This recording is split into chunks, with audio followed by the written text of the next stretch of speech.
संपूर्ण विकारी से संपूर्ण निर्विकारी बनना है। संपूर्ण पतित से संपूर्ण पावन बनना है। ऑलमाइटी अथॉरिटी परमपिता परमात्मा के इस फरमान को अच्छी रीति समझकर और इसे निरंतर स्मृति में रख आत्मा में पड़ी हुई आयरन एज की खाद को श्रीमत पर चल निकालकर गोल्डन एजेड सच्चा सोना बनने की ज्ञान के सागर निराकार परमपिता परमात्मा की हम आत्माओं के लिए आज की मुरली से शिक्षाएं।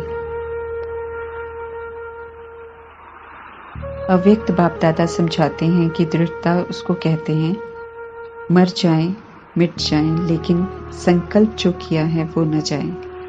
झुकना पड़े, जीते जी मरना पड़े, अपने को मोड़ना पड़े, सहन करना पड़े, सुनना पड़े, लेकिन किया हुआ संकल्प न जाए। इसको कहते हैं दृढ़ता।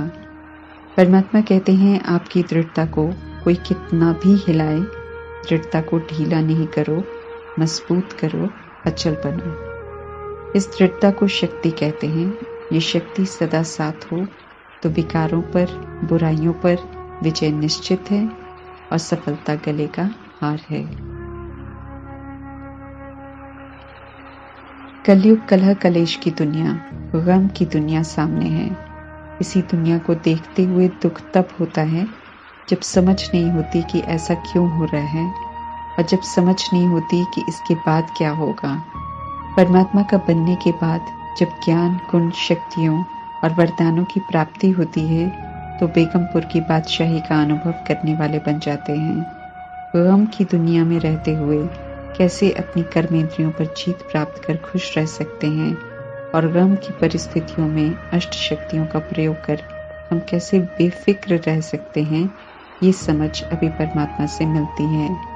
परमात्मा से सर्व शक्तियों की प्राप्ति निरंतर अभी संगम युग में ही होती है, जिसे प्राप्त कर यूज करना है।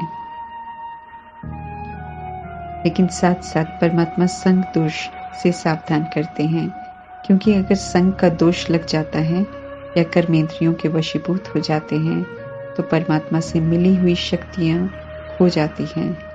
बेगमपुर की बादशाही का भी अनुभव नहीं होता है और कंगाल भी बन सकते हैं। परमात्मा के सामने सब स्पष्ट है, लेकिन हम आत्माएं विस्मृत हो जाते हैं तो परमात्मा स्मृति दिलाते हैं कि हम जैसा खुश नसीब कोई नहीं है। इस समय राजाई घराने का मर्तबा लेने के लिए राजयोग सीख रहे हैं।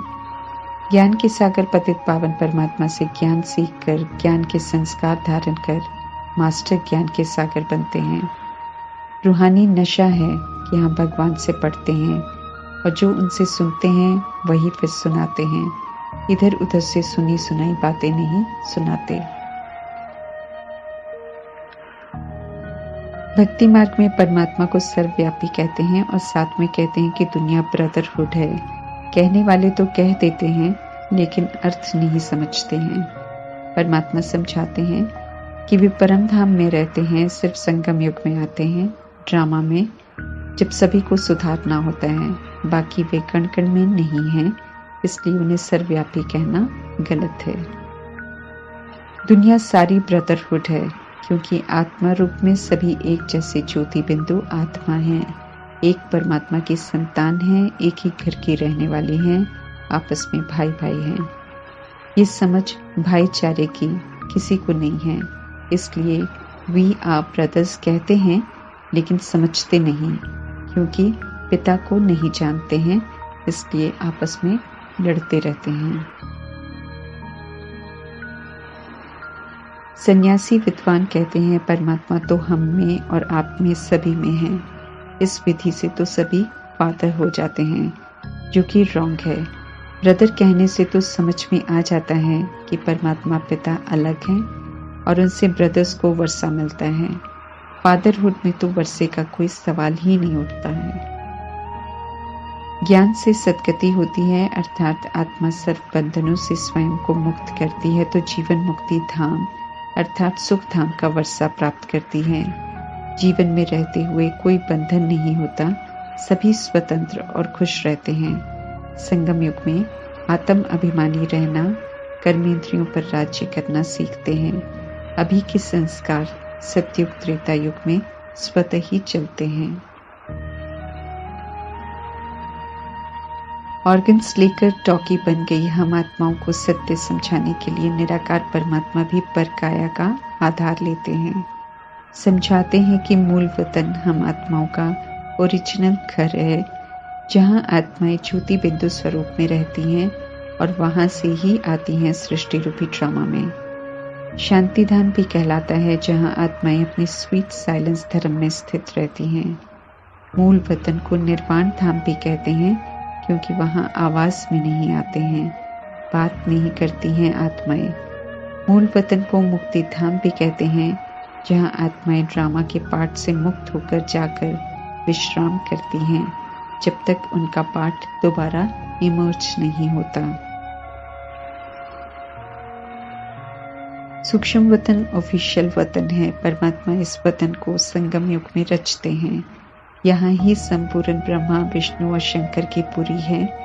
ये लक्ष्य मिलता है प्रजापिता ब्रह्मा को संपूर्ण बनने के लिए, स्थापना, पालना और आसुरीपन का विनाश करने के लिए। सूक्ष्म वतन की स्थिति फरिश्ता स्थिति है, इसलिए वहां आवाज में आने की जरूरत नहीं पड़ती। बुद्धि की लाइन क्लियर होती है, इसलिए वहां इशारों में बात होती है।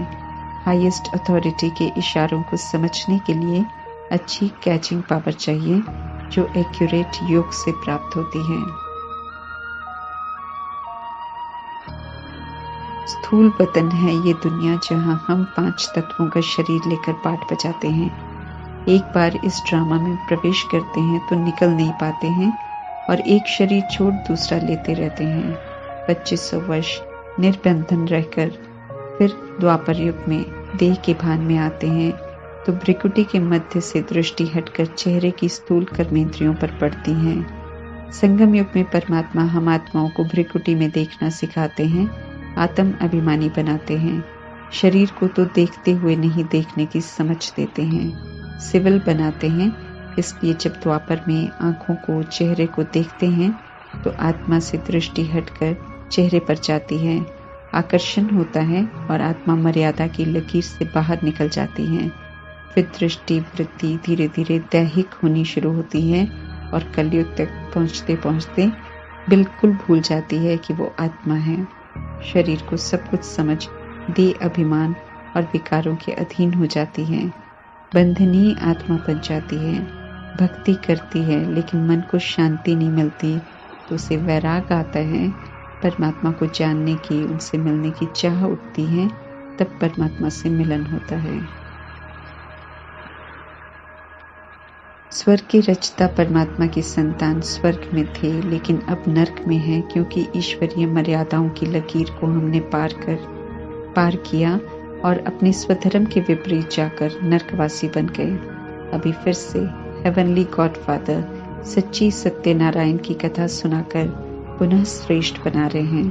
पुराने से नया अर्थात पतित से पावन फिर से बना रहे हैं। कल पहले भी बनाया था, अभी फिर से विजयमाला में आने के पुरुषार्थ की विधि बता रहे हैं। जो परमात्मा की श्रीमत पर चल विजयमाला में आते हैं, उनका यादगार बनता है भक्ति मार्ग में और पूजन भी होता है। परमात्मा की आज्ञाओं का पालन करना आत्माओं को पूजनीय बना देता है। माला जपी होगी या औरों को देखा होगा, परंतु ये समझ नहीं थी कि माला जप कर ऊपर बने हुए फूल को नमन क्यों करते हैं।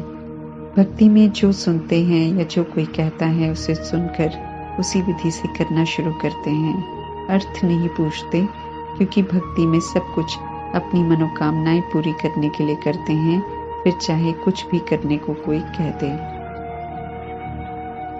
अभी परमात्मा से समझ मिलती है कि 108 की माला उन आत्माओं की बनती है जो अष्ट शक्तियों को धारण कर ईश्वरीय पढ़ाई पढ़कर फर्स्ट डिवीजन में आते हैं। 108 मनकों के ऊपर 2 मन के मेरुदाना कहलाते हैं, जो ब्रह्मा सरस्वती के प्रतीक हैं और जो बाप समान बनते हैं, लक्ष्मी नारायण के लक्ष्य को प्राप्त करते हैं। सबसे पहले विजयीपन परमात्मा के समीप स्थान प्राप्त करते हैं। इन 2 मनकों के ऊपर फूल होता है, जो निराकार परमात्मा के लिए है, जिनकी श्रीमत पर चलने वाले विजयी रत्न बनते हैं। सारी माला को जप कर फूल को अर्थात बनाने वाले को माथा टेकते हैं। भले जानते कुछ भी नहीं हैं, अभी परमात्मा अर्थ सहित सारा राज समझाते हैं। जो ड्रामा के चक्र को यथार्थ समझते हैं वे ही स्वयं को सुधारते हैं, विकारों को छोड़ संपूर्ण निर्विकारी बनते हैं, वे ही फिर चक्रवर्ती राजा बनते हैं। सृष्टि रूपी ड्रामा में अभी हम विदेशी हैं, क्योंकि पराये रावण राज्य में हैं। जो परमात्मा से पढ़ने वाले बच्चे अभी सृष्टि रूपी ड्रामा में भारत छोड़कर द्वापर युग से बने हुए बाई प्लॉट में जाकर रह रहे हैं, वे डबल विदेशी कहलाते हैं। ड्रामा का राज जानने वाले परमात्मा समझाते हैं कि मनुष्यों ने कैसे समुद्र को सुखाकर मुंबई बनाई है, इतना विस्तार किया है। पहले वहां 7 टापू के मछली पकड़ने वाले मछुआरे रहते थे, मछलियां पकड़ा करते थे। सतयुगी राजधानी समुद्र की तरफ नहीं बनेगी, समुद्री इलाके समुद्र के नीचे चले जाएंगे। बॉम्बे भी 100 वर्ष पहले ही बना है। कलयुग के अंत में बनने वाली जगह जल्दी तमो प्रधान बन जाती हैं। फिल्मी दुनिया में भी पहले फिल्में बिना आवाज के बनती थी, पहले सादगी थी, फिर धीरे धीरे तमो प्रधान बन गई, जहां से छोटे बड़े सब दे अभिमान की बातें सीखते हैं। ये सब सतयुग में नहीं होगा, इसलिए सब खत्म हो जाएंगे। श्रीमत पर चलो तो परमात्मा कहते हैं कि सतयुग में जाएंगे, जहां किसी भी तरह की कोई तकलीफ नहीं होगी और प्राप्तियां सारी होंगी। अभी के एक मनमना भव के पॉइंट की पढ़ाई अच्छी रीति कर लो तो सारे पास्ट के पाप नाश हो जाएंगे, पवित्र बन जाएंगे। यकीन दिला रहे हैं परमात्मा। सच्ची गीता परमात्मा अभी सुना रहे हैं, क्योंकि अभी समय है परिवर्तन का। द्वापर युग में सृष्टि परिवर्तन का समय ही नहीं है। मनुष्यों ने गीता द्वापर युग में लिखी है, जिस पर सब हाथ रखकर झूठ बोलते हैं, क्योंकि वो भगवानुवाच नहीं है, लेकिन भगवान द्वारा सुनाई गई गीता का यादगार है, जिसमें आटे में नमक जितना सत्य है। क्योंकि कोई कोई परमात्मा द्वारा सुनाए गए महावाक्य हैं, लेकिन उनका सत्य कोई नहीं जानता। स्वयं परमात्मा अभी आकर सारा सत्य बताते हैं। समय रहते हमें विक्रम विनाश करने हैं, पुण्य का, स्व पुरुषार्थ का, दुआओं का खाता जमा करना है, याद का खाता जमा करना है, पवित्रता का खाता जमा करना है। यही याद सुरक्षा कवच बन जाएगी। अंतिम समय में हमें इसकी बहुत जरूरत पड़ेगी, क्योंकि पिछाड़ी का समय कठिनाइयों का होगा। बीमारियां होंगी, लेकिन इलाज नहीं होंगे, डॉक्टर नहीं होंगे, हॉस्पिटल नहीं होंगे, प्राकृतिक आपदाएं होंगी। विधि है ये, जिससे गुजरकर विकारी आत्माएं पवित्र बनेंगी, हिसाब चुकतो करेंगे। परंतु समय से पहले पवित्र बनना है, ताकि ऐसे समय में भी अगर हम शरीर में हैं तो अचल अडोल निर्भय रहकर, परमात्मा की याद में रहकर सभी के प्रति सेवा पर रह सकें। जितना साइलेंस में परमात्मा की याद में रहेंगे, उतना सृष्टि परिवर्तन के कार्य में मददगार बन सकेंगे। अभी याद के बल से पावन बनने की तरफ अटेंशन देना है। बिना सजा खाए इज्जत से शांति धाम और सुख धाम में जाए, ऐसा पुरुषार्थ करना है। तमो प्रधान से सतो प्रधान बनने का समय अभी है। समझ मिली है, इसलिए अभी न पुजारी हैं न पूज्य हैं, लेकिन पूज्य बनने का पुरुषार्थ चल रहा है। किए हुए कर्मों की भोगना शरीर लेकर करनी ही पड़ती है, इसलिए परमात्मा विशेष इस बात पर ध्यान खिंचवाते हैं कि बुरे संस्कारों को छोड़ो और अच्छे संस्कार धारण करो। सतोगुणी आत्मा हो, इसलिए अब आत्म अभिमानी बनो। ओम शांति।